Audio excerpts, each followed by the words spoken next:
Ya. Bantuan dari Tania Abadi Sejahtera. Jenis apa itu dia yang berbantuan? Bantuan hari ini itu berupa masker. Masker ya. Alhamdulillah ini untuk kita bantukan kepada masyarakat kita. Ya.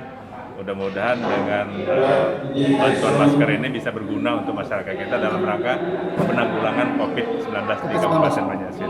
Oke, Pak. Kita sebagai apa Pak di COVID posko gugus tugas? Kalau di posko kita kebetulan sebagai wakil sekretaris dari posko.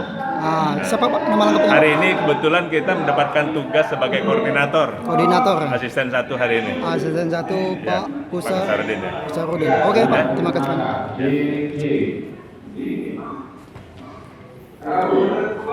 Ibu, sedikit Bu.